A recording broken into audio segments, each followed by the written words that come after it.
Hello, everybody, and welcome back to a new episode of El Kokiotaku. Today, our special guest with many lovely characters and a lot of drama. We're going to have a great tea today, tea party here with these characters, such as Alicia Glenfall in Clevatess, Remi Kojima in Honey Lemon Soda. The tea will be a premium on this one. Kaoru Nagase in I Shall Survive Using Potion. And talking about medicine to medicine, also the character of Mei Kounoike in Ameku M.D. Doctor Detective. It's not Dr. House, he's better.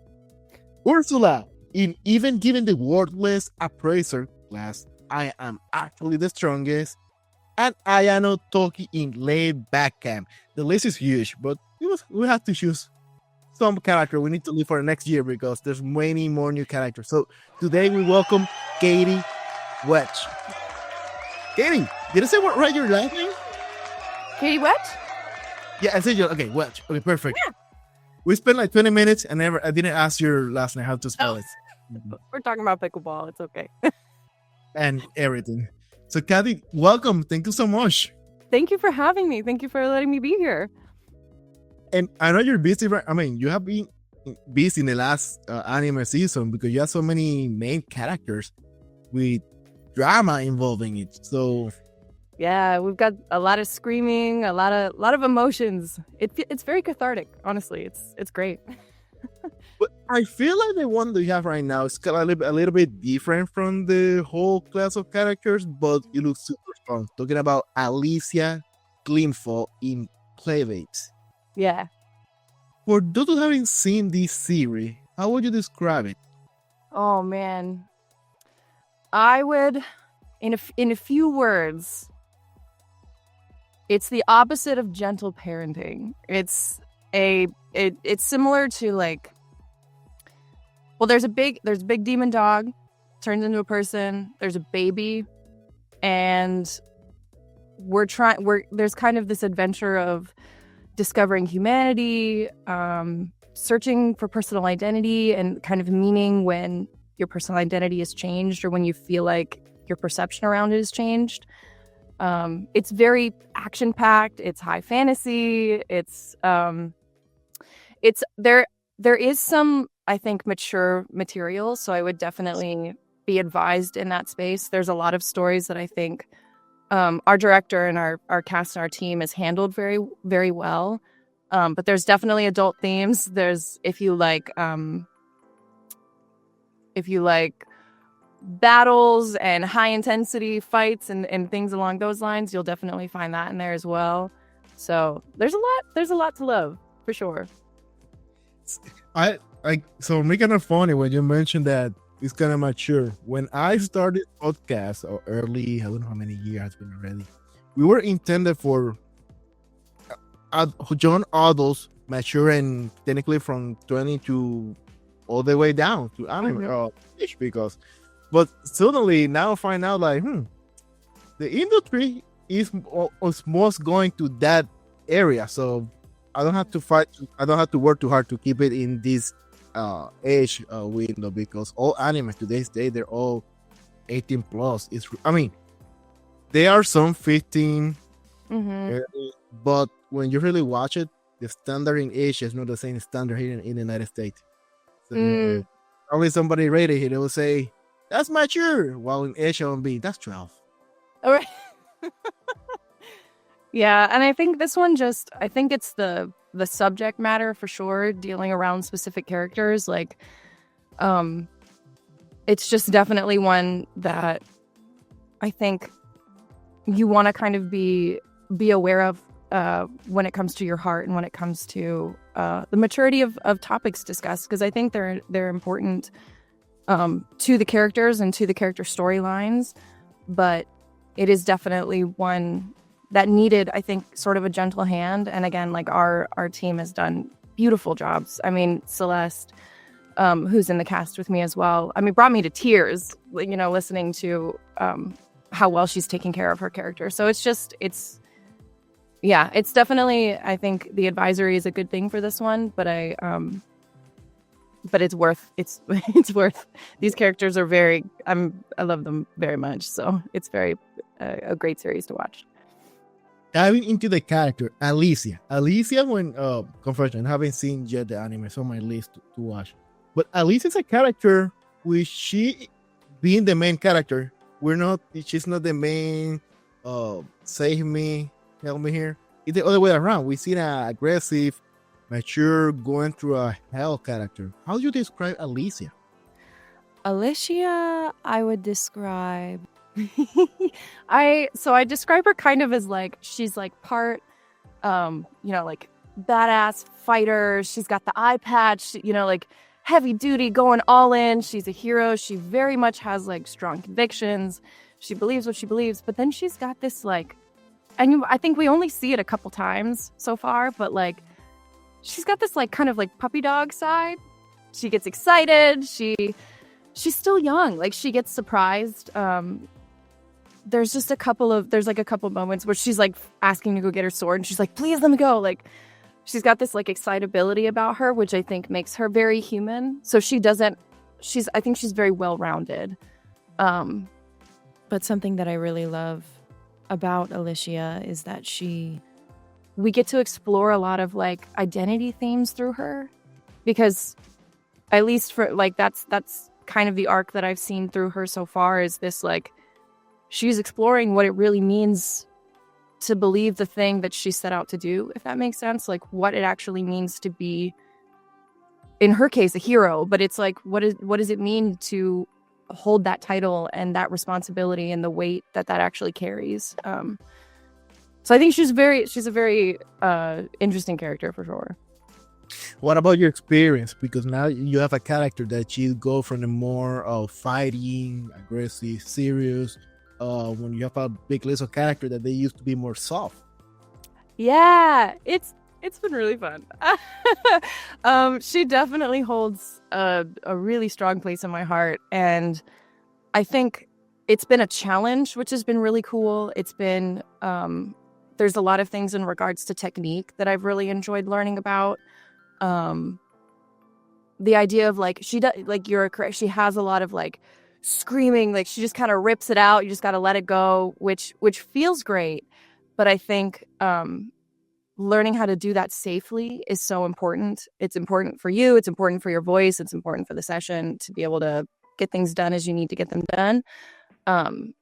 Like I'll say time and time again, I think singing lessons, ironically, has been one of the best things I've ever done for my voiceover career, just because it taught me how to use my instrument. It taught me how to use my tool, so that when we're doing these hard battle scenes or these screams or all of these like these moments that require a lot from the actor physically and emotionally, the tool has been strengthened, and like my instrument, which is me, has the ability and the stamina to maintain that. And so that's definitely been an interesting challenge in learning how to play her. But also, as you said, like I think there is a little bit of softness within her. I mean, there's the moment very earlier in the series, I don't want to spoil anything, but she has a soft moment where she just kind of has this realization, and it's very quick, but it's still this like, oh, this isn't mine. And I think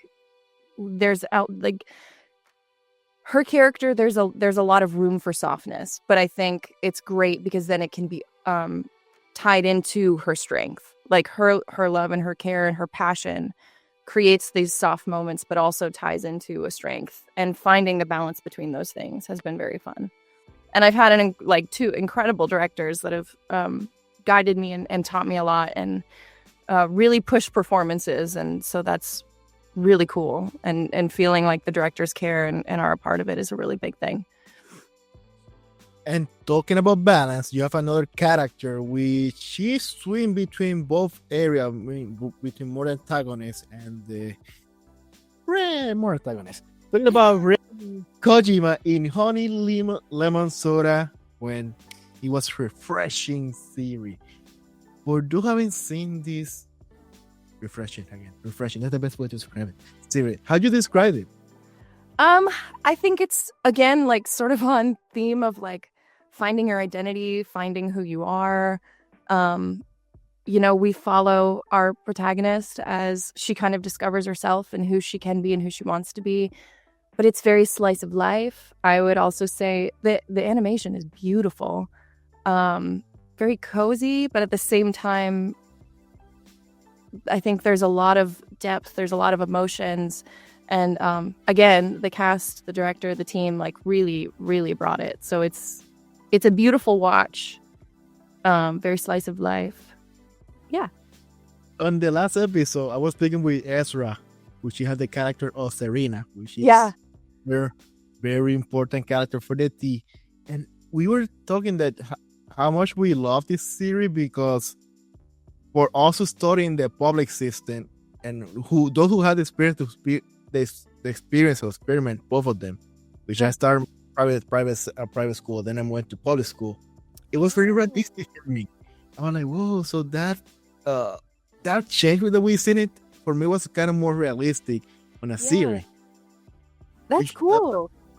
And you had a character which is, I think we all who had experienced this, you see a character like this, the kind of bully one. Mm-hmm. So how do you describe this character, which she have a very important role, even that it's not the one that we want to find, but it's important for the series, for the story. Yeah. I mean, Remi is definitely, your bully. She's very self-centered. She wants to do what's best for her. She's very nonchalant, but also chalant in a way that you don't expect. And it's interesting to see, like, there's kind of moments where she herself also has these sort of small changes of heart, and those kind of interactions between the two of them and how they have kind of pushed each other in ways that, you wouldn't expect. And they're very small moments, but I think it's very cool to see. So. Which I love it because for me it was great to see Remi as a character development. How change, which is, again, it's not far from reality. So because something is one way doesn't mean it has to be the same forever. Mm-hmm. And like Remi was that catalyst that we need in the story. We need to see her going from, I'm going to be the bully, but then I'm going to, after everything has happened, I'm going to make this happen now, my way. And it was great to see in the acting. So how do you feel giving that element being that catalyst of the story, especially going on in all this drama in this story? It's interesting because it's another side of the story, and she's also sort of the first not villain, but like antagonist really that I've gotten a chance to play. And she has her own perspective, she has her own side, and there is a little character development. But I do think it's important to kind of see both sides of that. And when you play somebody like that, like, even when you might disagree with, their actions or what they're doing, you have to look at it in a story sense. Like you said, like it is integral and it is important to the character growth and to everything that everyone is trying to, like, the conclusion, I guess, is what I'm trying to say. But it was different, and Sean's a wonderful director. Sean's incredible, and so it's just it was a very comfortable space to be able to work in. And again, hearing everybody's performances and hearing everybody bring their best, it was just easy to kind of react off of them and give what I could. So, and it is a great series. It really, personally, it really surprised me because I didn't know I was going to be watching. Oh yeah. So I find myself in a series that is kind of slowish, but the drama is good. But every episode, like, I need to watch more. And I think this one, I let it like accumulate all the dub episode. And I had this situation that when I made it to the last episode, it was not released yet, the dub. So I'm on the couch. So I had to wait. And I waited until the first minute. The first minute Crunchyroll published the dub. I was watching it. Finally, let me see this. So really, I call it refreshing because you're going to be expecting like a same more of slice of life, which is not. And again, like Ezra and I we spoke in the last episode, if you had the experience of going through both school system, private to Mhm. you're going to identify yourself because many of these characters we see them in real life. I was like, yeah, this guy remember me this one. This guy remember me this one. Oh yeah, this girl that she was the most popular, but she was really didn't want to be the popular. She just wanted to be a person. So Yeah. realistic series. I love it. Yeah. And that's so cool that that you guys can connect to it in that way. Because I mean, my experience was different because I grew up in public school, but I love that, you know, it's so relatable. And I love that you can find something within that. And you're right, it is like very cozy, but at the same time, the story moves in a way that makes you want to see what's next. And it's just, I think, all around a very beautiful series. Yeah. And we're going to throw spoiler. Oh, spoilers are allowed here as long as they go through spoiler. Okay, so and I have a lot of people who enjoy spoiler, which Ooh. I mean, I'm the person who enjoys spoiler, soft spoiler. Don't throw me everything. Just if I'm not seeing something, spoil me something. So now I'm like the memes, like me to spoil part of the series. Now like I want to see this series. That was a good meme. Let me watch.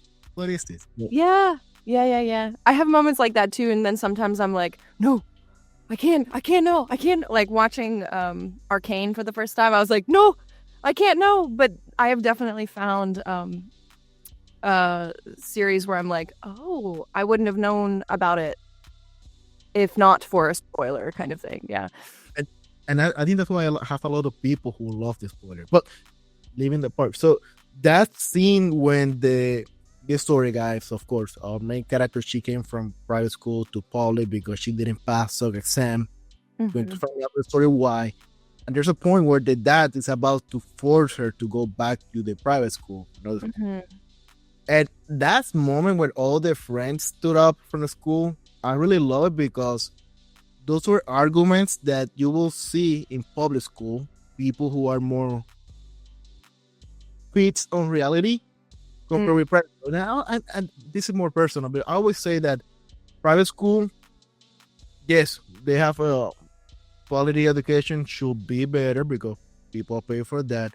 But one of the problems is that you live in a bubble of not reality. And my experience, my dad, when he moved me from private to public, it was first because he didn't have money to pay. It was too expensive. And I get it. And second, he wanted me to experience real life before getting to reality. Because in private, you are very just, it is a bubble. Let's be honest. It is a bubble we're protecting. Public school, there's no any more bubble. You're full of reality. And from there, it's full reality. So I feel like those elements, I saw them over there and I really enjoy them, especially with each individual character that you can relate. Oh yeah, I had this friend like that. Oh yeah, I saw this character. I remember that's Jose, that's Eduardo, that's the I get in them. Yeah. Moving on from reality to Isekai. One of the characters that we really another peaceful anime, but it was more chill. Talking about Kaoru Nagase. I shall survive using potion. No, it's not self-explanatory the title. How do you describe this series? I mean it is a very self-explanatory title for sure. I think again it is a little slice of life. It has a little bit of isekai sprinkling in there. It has a lot of isekai sprinkling in there. She is, you know, not your I would say like not your average isekai protagonist. But yeah, it's isekai slice of life with a sprinkling of adventure, I would say. Because there are a couple moments where you're like, whoa. But also, for the most part, she just wants to live a happy life. She wants to live a peaceful life. And she'll use her smarts to get where she needs to go. And correct me if I'm not wrong. If I'm wrong, in this world, there's no magic. However, potions. Correct. There's no magic, so it's sort of this like, oh, I have to figure out how to make this seem like it's coming from my brain kind of thing. So it adds another layer of intellectual trickery and fun to the whole mix for sure. Yeah. So how do you feel like this character? Because the series was kind of fun. Mhm. It was more the character getting involved with drama surrounding her that she was really getting involved, but somehow she was involved. Yeah, it's the whole like, I don't. How did I get here? How did this happen? What do you mean? All right, let's go. I guess this is what we're doing. And then I think she just has this sort of chaotic nature to her. And so I think she just kind of goes, okay, let's do it. Let's go for it. And I think that creates a lot of the situations that she kind of finds herself to be in. But it's very fun. Yeah. And most of the drama is thanks to the goddess who brought her to this world. Best friends for life. Yep. And I she. love... Oh, go ahead. No, right, go ahead. I was just to say, she tells her how it is right away. Like, she's like, nope. Like, you kind of know. I think you get a very clear picture of Kaoru right in the beginning, right off the bat. You're like, oh, okay. She also take her to whatever she needed. Need her, like, happening. Like, I'm not going to tell you going to get involved with this, but this is going to be happening. So make sure you get ready for this drama. It's about like, and just another nature going to invade. Just another nature. So it got political. It really surprised me how suddenly it went from hobby surviving to political kingdoms and economy and health. And like, what's happened here? Yeah, she bounced around. She was like, nope, this is my world. This is where I'm going to be. This is what I'm going to do. A lot of, I think Kaoru was very fun because a lot of stuff was on her terms, which I think you don't often get to see. So like, you know, she has this crazy, you know, world-breaking power, but she's also like, okay, but there's a catch and I have to figure out how to do this. Okay, I'll do this, but I'll do this on my terms. And I think that was very fun because that led into her a lot of her trickery and a lot of her, you know, intelligent moments. Like, she just had to work through problems, whether it was the economy or she ended up in a full-on battle. Like, she's got kids to take care of. Like, she's got a whole life she built, you know? So about that. So how was the experience of giving the voice of a character that she mentally is mature because she is a Kai from her other life to this world, but the goddess gave her the body as a very youngster character. So she's like very young, but with the intelligence and aptitude of a mature person. Yeah. I think it's another roadblock for her, and I think that's kind of nice to see, is like, she's not just going to come into this world and get everything she wants. She kind of has to figure out how this is going to work. And this specific case is something that gets on her nerves because she's like, like, like, if you're going to see me this way, this is how I'm going to do. Okay, I guess. But it was also nice because I loved the decision from Sean to kind of keep her voice and her to kind of keep her in a more mature space vocally. I think it played into her intellect. It played into her goals and what she was looking for, and like, that is who she is at her core. And the youthfulness was a challenge because a lot of people don't see younger people like that. They're like, nah, when you're older, you'll understand. And she's like, I do. Okay. You know, and there's a lot of, you know, so I think it's nice to give her another little roadblock to figure out how to work around. Talking about experience, how do you make it to the anime voice acting here? How did I get into it? Right. Well, I've been an actor all my life. And honestly, like, it was chance. I mean, I sent in my information, it was an audition, and it was kind of just everything else. I moved here in the spring of 2022. We just did this math of 2022.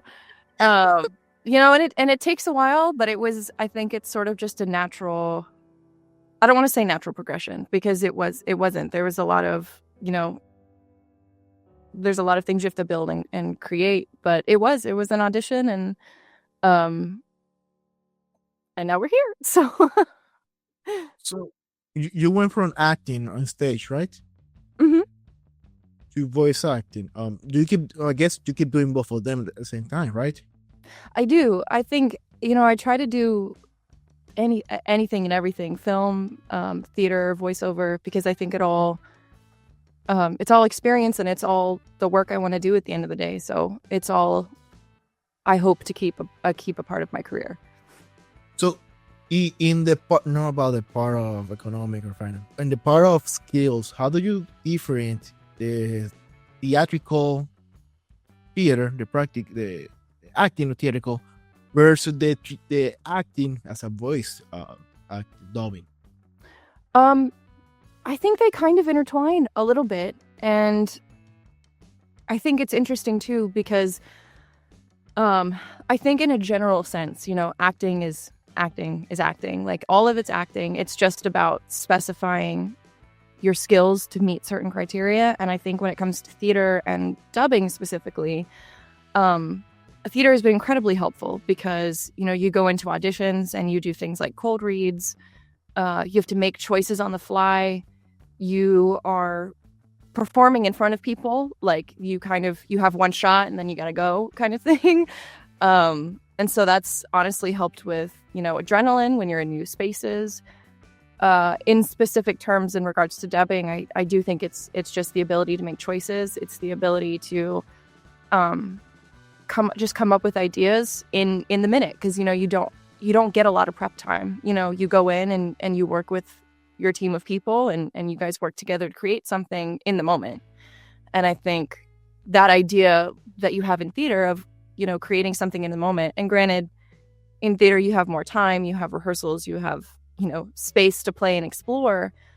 I think kind of training those muscles within theater allows me to go into voiceover, dubbing specifically, and be like, okay, I'm going to condense this, and I'm going to make a choice, and we're going to try something. And then that kind of leads into the other part of being directable and being flexible. I think theater requires a lot of flexibility. It requires a lot from you, not just as an actor, but all around in each kind of facet that you're able to participate in theater. And I think sort of understanding what's required of you and being flexible in theater and training those muscles specifically allows you to go into the booth and also be flexible and listen to your director. You have to trust the people that you're working with, and trust that you're all going for the same vision, you're all going for the same goal. You want the best, for this show, for this production, whatever it's going to be. And if the director is giving you a note, you have to be flexible and you have to be able to accommodate that and put that into your choice and go. And so I think theater has been very helpful in the space of dubbing, I think. So you have both experienced the theatrical and the voice acting. Which one would be the lesson learned or takeaway lesson that you say, I learned from voiceover this and apply it on theatrical, or the other way around? I learned this on the theatrical. This takeaway lesson, it helped me a lot in voice acting. I think, honestly, the biggest thing, there's technical things like taking from the biggest lessons from theater into dubbing is flexibility, trust your team, make big choices, and honestly, understand how your instrument works. There's voice classes, there's movement classes, there's acting classes. There's a lot that goes into a full performance, and you want to show up ready to work. And so I think the consistent training and the building that's necessary for theater also translates into dubbing. But I think overall the lesson is just that it's a team sport. Theater is a team sport. It's not just about the actor or the set or the light. It's everybody coming together to make one thing and to make one thing work well. In order to do that, each person has to kind of know their job and what they're doing and help where you can and go for it. And I think that's the same thing with dubbing. I mean, with voiceover in general and acting in general, but specifically with dubbing, you go in there, you have to trust your team, you have to trust your director, your engineer, you have to trust your team and go for it. You have to bring your choices to the table, and you have to be able to be flexible and available for the other people around you so that you're all working together. And it does feel, in a voiceover space, it feels a little more isolating because you're in the booth. And in theater, it's a little more, everybody is together, everybody is in the space, everybody is communicating, and you're speaking to a person. But then you're still with people when you're doing voiceover. It's just it's through a little window, but you can still see them, and there's still communication and human connectedness. I don't know, interaction that I think is necessary to create something strong. So teamwork, I guess. I had the chance to be in those recording booths sometimes, and yeah, they're intimidating. Has silence on the booth, and you're having the director and the person, the engineer in front of you, in the next the other room on the glass. You're like, I'm not a voice actor. I just being on session with the recording and just stepping in the booth. Yeah. Like, I mean, it can be. I think it's intimidating for sure. For sure, it can be intimidating, and I think it's just important to remember again, like everybody is on the same team, and I think that has also very much helped me, breathe and relax, and then and bring what I have so that we can all kind of throw into the pot and go. Like everybody on either side of the glass, we're all working towards the same thing. Everybody wants you to succeed. Everybody's cheering for you, and you're cheering for them. So I think, there's still that community aspect. And I think that also kind of helps with those intimidating feelings because, you're all on the same side, Definitely. But for those who are thinking, no, that's just easy to record it now. You just like step in front of a mic. No, it's not that same. That's correct. Walking, the moment that freaking door closed, and you hear only the sounds of silence, you're like, well, where am I? Yeah. It is that like, okay, remember to center yourself. Everything's good. Everything's all right. And I think the worst feeling is when the director and the engineer doesn't have their mic on, and you only see the expression of the director and the engineer. They're just like talking, and you only see like, you're like, oh my god, this is bad, and you see them feel like, yeah. What they're talking, earlier talking about, oh yes, I just have a pizza and it adds so. Yes, I was gonna say there's literally a video where this guy's like in the booth and he's like, he did his thing, and then they're like, great, and then you see them arguing through the window, and then you hear on the other side like, oh no, what do you mean they're out of ice cream? Like there's like they're having a totally separate conversation that's not even about what's happening. But it is so funny because it is that like, okay. And again, I think that's the like, just breathe, it's okay. Like everybody's together, everybody's working together. And as long as you're bringing your best and you're here, you're here to help. We're all building a puzzle. So. Which that time I was laughing because I'm sitting on the corner of the technician and director booth, and I see the student who's recording. So we are here talking about something else. And I look at the face of the student, he's like sweating, and I see like, oh no. I realized, I asked the director, is your mic on? He said, no. So give some air to the guy. The guy, I think he's thinking that he's doing bad. And baby, great. You're doing great. We're just talking here about something else. Oh, really? We're just talking about here something else. Don't worry, you're doing great. We're going to go from line 1 again, but you're doing great. And I was here laughing because I was looking at the face of the guy who was just looking at the director and engineer arguing about something totally not related to his session. Matter of fact, they were roasting somebody who came before him. Oh no! Anyway, but going to anime again, we're talking about professional environment. Oh yeah, in a professional environment. One of the very interesting series is about my Kounoike in Ameku M.D. Doctor Detective. We do have this series. How do you describe this series? Oh, it's a detective story. It's a detective story through and through.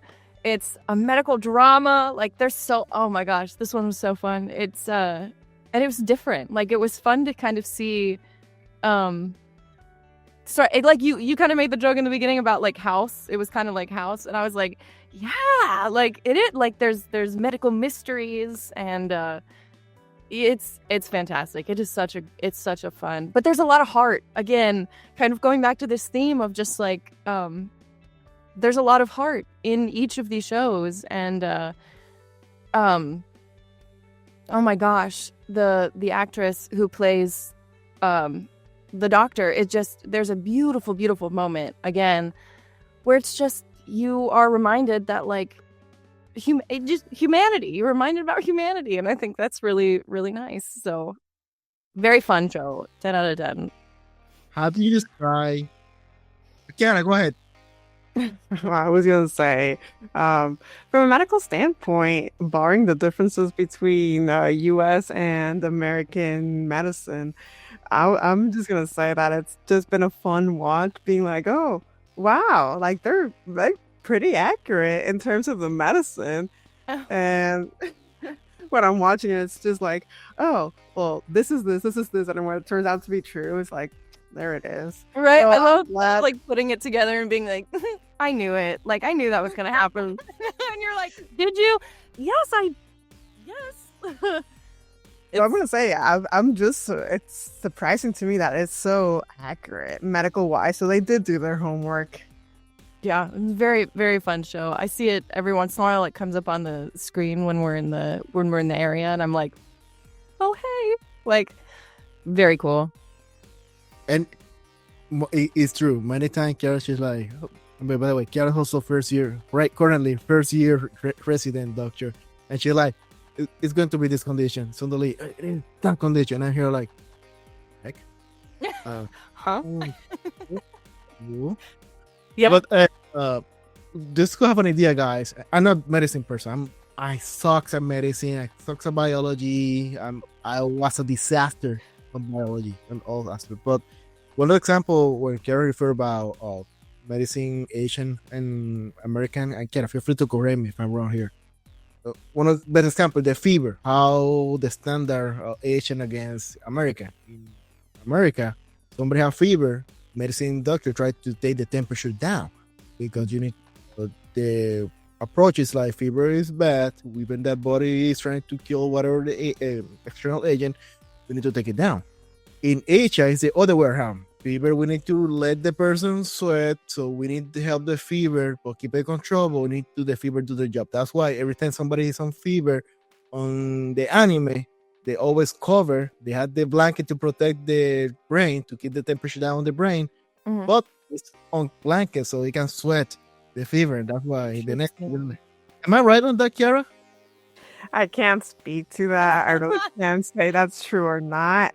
I have noticed that it's just very, how do I say it? Very typical in anime that they do show it like that. But I don't know if it's because they don't want to like use like Tylenol or something to bring the fever down. We will kind of do that here, but yeah, we're like, okay, fever up. Oh no. Right. You get on your like ibuprofen, your Tylenol, and you alternate, and you've got your little tracker. It's like, I just pump it full of Tylenol, take it down. We don't want the fever. In anime, it is like Onyx said. It's like, I don't know. I think it's more like, I don't even know how to put it. I think it's just a trope, honestly, that they're like, oh, let's put that. I know they do exist, by the way. The other cold patches to put on your head to take the fever down. That is true. Now, I think it's more like, oh, that person has a fever. Let me just wipe down their body and help them. Kiara, I learned this from one of your classes during COVID times, during full-time shutdown. You had one class that was remote, and I remember you were the professor, your professor doctor was talking about this, and I was eardropping, and I was like, oh, now that makes sense. But again, I think that's the only things I learned from medicine that time, because I was eardropping your class. But you might be wrong. You're not okay. So you're not wrong in the sense that a fever is the body's way of fighting off an infection. It's like, okay, well, if I turn up the internal thermostat of the body, I'm going to kill off the bacteria. The problem is, I would also kill good cells if it's too high for too long. That's why we freak out. We try to bring it down because it's like the body. I mean, I understand you, but we can't do it for too high too long, or else we're gonna die. Period, and that's not what we want. True. So going back from medicine podcast to anime podcast, how do you describe your experience being the first year resident in the episode? I mean, we have other first years resident, but how was it very close to me? Oh my gosh, I love Mai. She again, it's sort of like this Alicia thing where she's got like she's I think on the opposite end of the spectrum that Alicia is on. Like Alicia is like, I'm serious 99% of the time, and then 1% of the time, I don't know, maybe 95% of the time, and then 5% of the time I'm this thing. And then Mai is very like, she's bubbly, she's spunky, she's excited to be there, she's very smart. You know, she very much admires the doctor, but then, you know, when it's time to snap in and time to get work done or time to care for a patient, like she's there. She's directing, she's giving orders. She's got a motorcycle. Like she's also a little bit of a badass, you know. So it's very cool to see her dichotomy as well. And we had many a scenario like Dr. House, Dr. Anatomy story. It is honestly, it's a good series. You like those type of show. Oh yeah. Which was the story that shocked you? Spoilers allowed. Okay, spoilers allowed. I don't know. Honestly, I really like the first one. I like the first one with the T-Rex, like, and the aquarium. Because that was the one that hooked me, you know what I mean? Like, I was like, oh man, like, what's going to happen? I can't wait. Like, you know, because this was one, you know, that was coming out that I was able to watch before, you know, and I was hooked. And I was like, this is so good. And then I was like, this is what's going to happen. This is what's going to happen. And then the opposite happened. And I was like, well, I'm learning and I'm entertained. This is fantastic. But also just the idea of like going to a museum and seeing a T-Rex. I was like, yes. I think it's very definitive of their characters in the beginning, and I think it's very sweet and very fun. But yeah, it hooked me. Show me a T-Rex and I'm here for it. On a side note, I'm going to say that I love the fact that Japan is making all of these intellectual animes, let me put it that way, science-based. So we got this one, then we also have Cells at Work, and like even Dr. Stone. I just love the fact that they're going straight into the actual science of things and explaining it in a way that even a layperson can understand. Mm-hmm. And I find it so fun because it's like, when you see that they know so many things about their bodies, and then here in the US, it's like, we don't. That's the thing, because we don't have these types of programs anymore. Because I remember, like, hey, there used to be like Bill Nye the Science Guy, Beakman's World, and like, grew up on Bill Nye the Science Guy. Just we used to leave science class and we'd be like, Bill. Yeah. And it's like, I think they're so needed. So like, I love the fact that there's these types of shows, at least in anime, where it's gotten so popular nowadays, thanks to, I've always said, since 2020, people have watched a lot more anime, and the fact that you have these types of shows that you can consume and they're science-based and people actually like them and they're actually interesting, I love that for this generation. I agree. And it's, you know, like it's anime science, but it's also still, it's that intellectual piece that I think is super fun, and it's that like putting together of puzzle pieces, and the like, it can be, you know, you have things like Clevatess that's very physically driven. There's a lot of action. There's a lot of fighting, combat, you know, whatnot. But then, you know, Dr. Detective is very intellectual, like you said. And I think that's it. I agree. I think it's super, super fun. It's not like you're going to replace your science class for an anime. Right. For example, the drama that traumatized me, hit me hard, and Kiara hit it from the first moment. It was the case of the tomb that they visit. I think was the second case that You're like the curse because you're cursed, and Kiara hit it like, oh, you're like, I knew it was the malt, which is it sounds simple, but today's day there's a lot of ignorance, especially with influencers doing stupid things, reels and TikTok stupid things.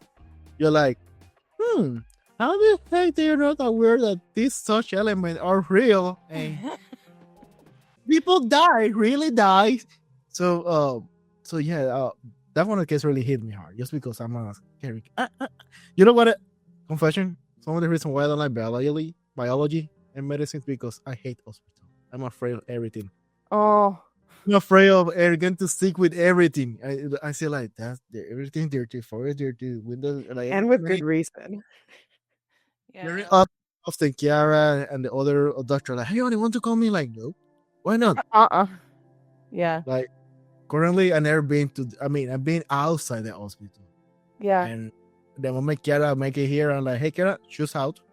Like, we practice here, like, the age, and we keep our shoes on the entrance, and also saw the other coworkers, so they had the same practice.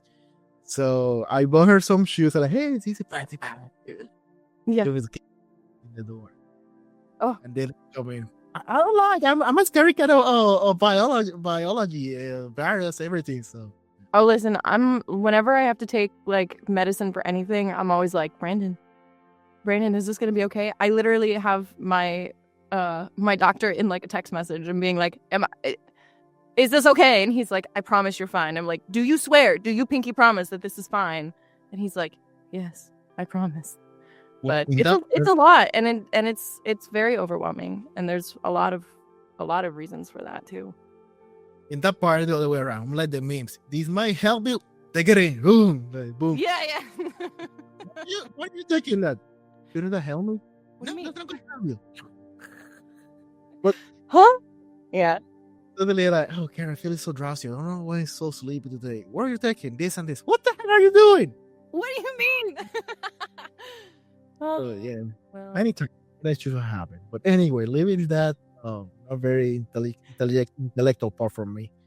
But moving on to another intellectual anime. Talking about your character Ursula in even given the wordless Appraiser class, I'm actually the strongest. How do you describe this one? She's a tough mama. She's very tough. She's not very tall. And so she makes up what she doesn't have in stature, she makes up for in personality.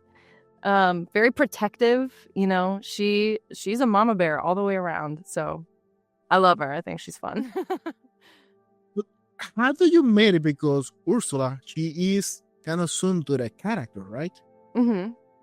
So how do you make it to keep it on the good side and not on the antagonist side? Because we see a lot of characters very happy, positive, but now you have Ursula. She's more foot brown, more realistic.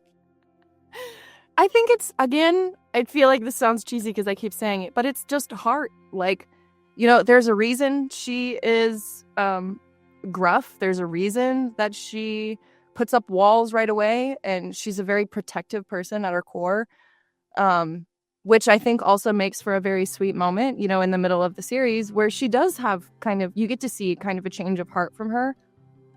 And from that point, she it's that like, okay, you're in my circle, like I'm gonna take care of you too, but also be careful because I can still kick your ass. It's okay. So I think I think that caffeine is hitting now. I think it's in any character that you play, we were kind of talking about this with Remi too. You have to find the heart. And I think that stopping her from going too far in one direction is about finding, what's important to her, what matters to her, and why does she behave the way that she does. And it's the same for Remi, I think that section that you were talking about in Honey Lemon Soda, it's less about this, like, she kind of finds friendship, but it's a respect, and she says it earlier, there's this mutual respect that is now across these two people, whether they get along or not. And that leads to the actions that follow. And I think it's the same for Ursula. It's a development of trust and respect for before the walls are going to come down. So far we have. I mean, we're going to wrap it up with another character, but you have the character like Ursula, which, like you mentioned, strong, self-respect, respect me, and Remi go in the same line. Even that she's bully, but she's also respect on her crew, her people, their way to be. And you have on the other side the spectrum, Kaoru, which is happiness, everything, and May, which is all happiness on workplace. How do you feel more challenged this character?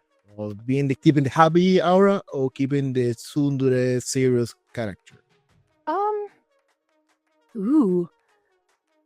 I think, truthfully, the more serious characters tend to be the challenge, and I think it's about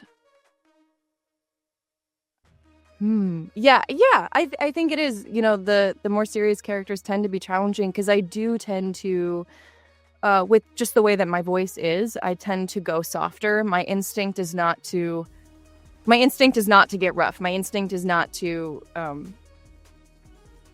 fight. My instinct is to soften.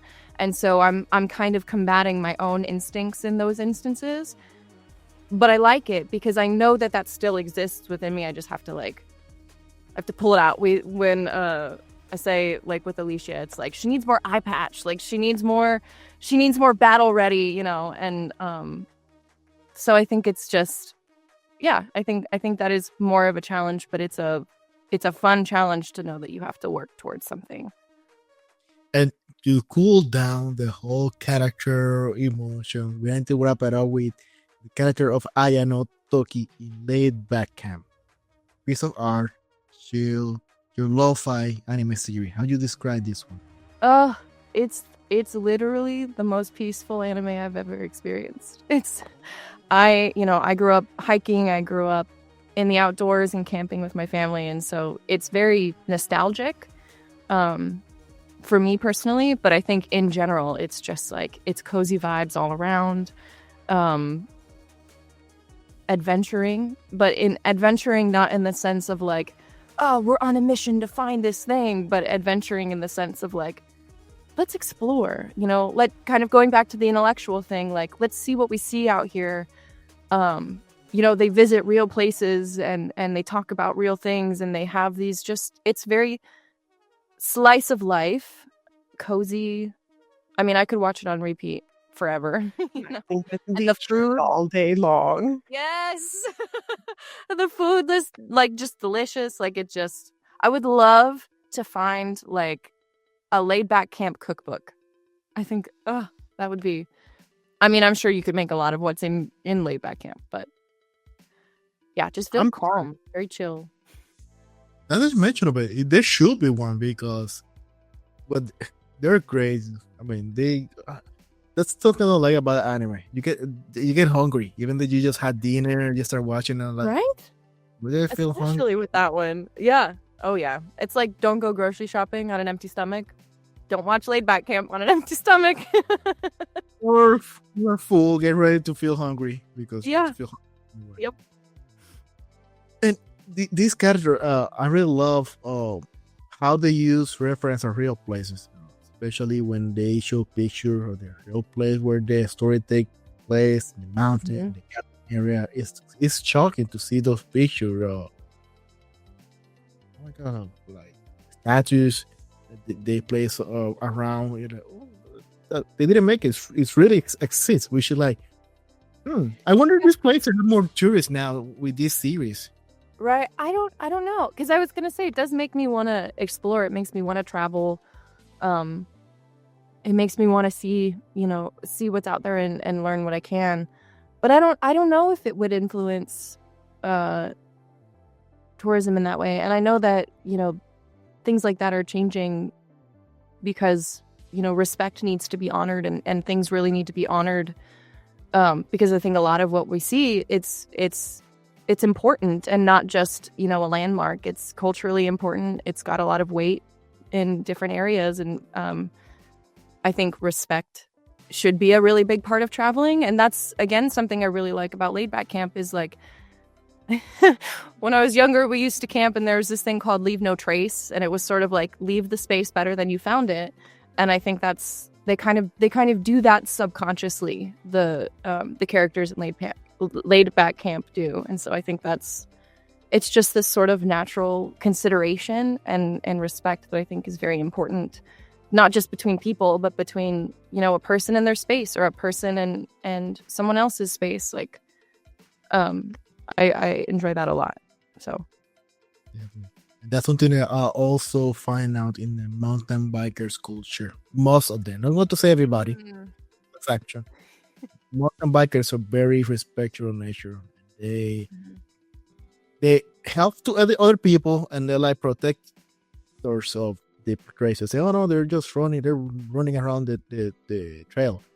Most of the time, it's the other way around. They're keeping the trail open for people to go, and I seen mountain bikers stopping to grab somebody trash or throw away, which I admire. yeah. So, before I wrap it up, I need to ask Katie, which one for this character is the one to say, okay, this one is me? This one is me. Oh man, I don't know. My first instinct was Mai. So I'm gonna stick with my first instinct. But I think that, you know, there's little pieces of you in each character you play, and that's why you connect with them. But I would say Mai. She's got. I think she's playful, and I think she's fun-loving, but she's also, you know, she's got the serious side, and I think I tend to vacillate between both. I think I can be very spunky and loud and happy, but I think I also tend to take myself way too seriously. I am sometimes I just like get into that headspace where I'm like, no, and I focus in. And I really like that about Mai, that she has that balance of the two. Awesome, Katie. Thank you so much. Any words of advice to share with those future voice actor, or just with the fans? It's many times we need to hear advice from the voice actor. Yeah. I think it's remember that we're all in this together, and, you know, I think supporting and loving your community and being a part of something bigger is incredibly important. And, you know, the stories that are important to us are important to you, and that's an important, you know, connection to have. And I think that's a beautiful thing. As far as advice, I think it's also just like, don't forget about yourself, in a sense of like, don't lose yourself in a career so much that you forget what you are and who you are, because this career and this space demands a lot from everybody. And I think what makes it, you know, healthier, and what makes you kind of able to be there and show up for your community and for the, you know, because you want to celebrate your friends, celebrate your friends, you know, celebrate each other, love on each other, because that's so important, I think, especially right now. But in order to do that, you have to also fill your cup. So, you know, what's important to you? What do you like outside of acting? Do you like going outside? Are you a hiker? Are you a painter? You know, do you go spend some time with your dog? You know, I think that in order to succeed and, you know, create these full characters and these full stories, you also have to have a sense of you. And I think that both of those things kind of balance into each other in supporting who you love and supporting, you know, your friends and your community in this space in general, being considerate and respectful of each other, but then also like be considerate and respectful of you. Take care of yourself. Take acting classes, take improv classes, do things you love, try new things. Don't expect to be good right away. Just enjoy the time that you have in the spaces that you're in. Yeah. Absolutely. And I had to echo those who are not voice actor like me, get involved with the community. Community theater, something that we started doing like 2 years ago, and that was the best experience we have done. That's awesome. You met, it's a full experience. It's good. Like, no, I just go to the movie theater. Trust me, guys, this is way different. Mm-hmm. There's no such thing as do a simple theater, small group. Even the smallest theater, they have one of the best experience on place. So get involved with the community theater and support them, because this is the best way that we can secure more art, voice acting, more good quality anime. Yeah, it's an ecosystem, and I think in order to have a successful and positive ecosystem, you have to nourish it. And if you want to be part of something, go be a, again, respectfully and considerately, take theater classes, go see theater. There's all kinds of classes all over the place, pottery classes even. Like, I think there's this tendency to get separated by things like a screen or a computer, and a lot of classes are online now. There's a lot of things that are online, but like sometimes you just need that human presence and that human connection. And I always feel replenished and refreshed when I go do or see theater, because it's that weaving together of things and of people. And this is the best time of the year. Second half of the year, from summer to winter to the holidays, it is the best time for the best place. Yeah, and it's cooling down. It's not going to be hot. Now start the pre-Halloween plays, and then on October you have the type of scary the Halloween play, and then you have the November pre-Christmas Holy Spirit play, and then you have the Christmas play. So you got all the holiday stuff coming up. Yeah. Haunted houses, maybe. Let's go. Let's do it. Pickleball and haunted houses. I'm in. Yeah. Okay. Thank you so much. For those who haven't followed you yet, which social media can they follow you? You can follow me on Instagram, on Twitter. I'm on Blue Sky. So those are really the main ones that I'm on. I have a Facebook page, but I tend to be most active on. I do have a TikTok. My TikTok is under Lula Kai, whereas the rest of my stuff is KATIE WETCH. But you should be able to find me all over. And like always, guys, just go down to the description of this video, expand the description box, and right there you're going to find KATIE, links to her social media, all of them just with one click, and you're going to be already there. And we always beg you, right? Ask you for you to subscribe, like, and share on social media. This video, YouTube, and you can follow us on Facebook, Instagram, on all the social media, except Twitter. X. You can find me everywhere because I too many social media. I'm not ready for a new one. But KATIE, thank you so much for everything. Yeah, thank you for having me. This was wonderful. It was great, and we will see you guys in the next episode. Sayonara.